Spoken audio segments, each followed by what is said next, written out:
अस्सलाम वालेकुम, welcome back. आज नेक्स्ट टॉपिक देखते हैं, हमारे पास है फ्री एंड फोर्स ऑसिलेशन और रेजोनेंस। ये हमारे पास free and force oscillation definitions हैं, तो दो हमारे पास क्या होती है, फ्री एंड फोर्स ऑसिलेशन और रेजोनेंस हमारे पास इसका टॉपिक है। सबसे पहले डेफिनेशन देखते हैं, हमारे पास डेफिनेशन क्या है, free vibration, the vibration which are not interfered by an external force is called free oscillation. Free vibration, free oscillation यानी जो एक्सटर्नल फोर्स के ज़ेर असर नहीं आती, एक्सटर्नल फोर्स इन्फ्लुएंस नहीं होती, वो हमारे पास क्या होगी, फ्री वाइब्रेशन होगी। फ्री वाइब्रेशन की एग्जांपल हम ले लेते हैं, जैसे ही हम कोई पेंडुलम है, सिंपल पेंडुलम का बॉब जो है डिस्प्लेस करे from its initial position to its final position या इट्स एक्सट्रीम पोजीशन, जैसे उसको छोड़ देंगे वो अपनी natural frequency and natural time period के साथ मूव करना स्टार्ट कर देगा। जैसे जैसे वो मूव करता जाएगा वैसे वैसे वो आगे यानी कि उसकी वाइब्रेशन बढ़ती जाएंगी और रिस्टोरिंग फोर्स की वजह से जितनी वो हो सकी उसकी वाइब्रेशन जारी रहेगी। तो उसकी वो नेचुरल फ्रीक्वेंसी और नेचुरल जो हमारे पास टाइम पीरियड के साथ वो मूव करेगा, एक्सटर्नल फोर्स उसके ऊपर अप्लाई नहीं होगी और इसी not interfere by external force. Next हमारे पास है फोर्स वाइब्रेशन। फोर्स वाइब्रेशन हमारे पास इसके उल्टा आ जाएगा कि the vibration which interfered by an external force, कि ऐसी वाइब्रेशंस जो एक्सटर्नल फोर्स के ज़रिए असर आती हैं, physical system goes under force vibration is known as driven harmonic motion, कि जो इंटरफेयर करती है, जिस वाइब्रेशंस में फोर्स इंटरफेयर करती है एक्सटर्नल फोर्स, वो हमारे पास क्या होगी, ड्राइव या फोर्स वाइब्रेशन होगी। और इस तरह की जो हमारे पास वाइब्रेशंस होती हैं वो हमें ड्रिवन हार्मोनिक मोशन कहलाती है। लेट्स सपोज वही हम पेंडुलम जो है अपनी उसका बॉब जो है हाथ में पकड़कर डिस्प्लेस कराएं खुद ही, यानी हैंड भी डिस्प्लेस होता है और बॉब भी डिस्प्लेस होता है, तो हमारे पास ये जो है एक्सटर्नल फोर्स की वजह से हम उसको मूव कराएंगे, वो हमारे पास फोर्स वाइब्रेशन होगी क्योंकि उसके ऊपर एक्सटर्नल फोर्स अप्लाई हो रही है। नेक्स्ट हम देखते हैं रेजोनेंस। रेजोनेंस क्या होती है, वेरी इंपॉर्टेंट क्वेश्चन है। रेजोनेंस की डेफिनेशन क्या है? रेजोनेंस का लफ्ज़ी मतलब होता है गूंज, यानी कि एड अप होना, चीजों का एड अप होना, गूंज होना, फ्रीक्वेंसीज एड अप होना, ठीक है, उसकी वाइब्रेशंस एड अप होना, और एड अप होते होते वो एक अच्छा खासा जो है एम्पलीट्यूड बढ़ा देते हैं, यानी फोर्स का एम्पलीट्यूड बढ़ जाता है रेजोनेंस की वजह से। Resonance occurs when the frequency of the applied force is equal to one of the natural frequencies of the vibration of the force or driven harmonic oscillator।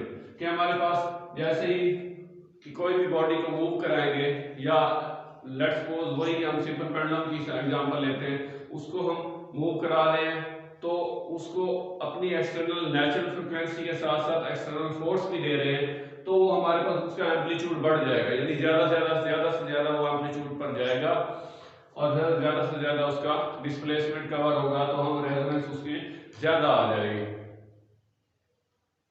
The increase in the applied amplitude of a vibrating body under the periodic force whose period is equal to the natural period of the vibrating body is called resonance। यानी resonance हमारे पास यही है कि उसका amplitude increase हो जाएगा, गूंज पैदा हो जाएगी। ऐसी गूंज है कि जैसे कि एक बंद कमरे में हम चलाते हैं तो आवाज जो है बार बार टकरा के फ्रिक्वेंसी जो है एड अप हो जाती है और हमारे पास गूंज पैदा होती है, तो ये चीज हमारे पास रेजोनेंस है। इसकी हम बेस्ट एग्जांपल देखते हैं कि लेट्स सपोज रॉड है, एक रॉड जो है दो S1 S2 के साथ किसी भी लिफ्ट के साथ क्या किया हुआ है, बंधा हुआ है, और इसके नीचे छह यानी कि बॉब है, A dash, B dash, C dash. ये हमारे पास A dash, B dash, C dash, इनके आपस में क्या है, लेंथ इक्वल है। लेट्स सपोज हम C पेंडुलम को डिस्प्लेस करते हैं थोड़ा परपेंडिकुलरली हम क्या करते हैं, इसको डिस्प्लेस करते हैं। जैसे ये डिस्प्लेस करेगा, इसका सारा जो मोमेंटम है कुछ यहाँ पर जो है रॉड में हमारे पास रॉड मूव करेगा, तो रॉड के मूव करने से थोड़ा बहुत जो है A dash, B dash, C dash में भी हमारे पास हलचल होगी, वो भी मूव करेंगे, लेकिन जो C डैश है ये ज्यादा मूव करेगा क्योंकि ये इसके करीबी है और इसकी जो लेंथ है वो इक्वल है C डैश के। C डैश क्या करेगा, C के अलॉन्ग वैसे ही उतनी ही फ्रीक्वेंसी के साथ उतनी ही एम्पलीट्यूड के साथ मूव करेगा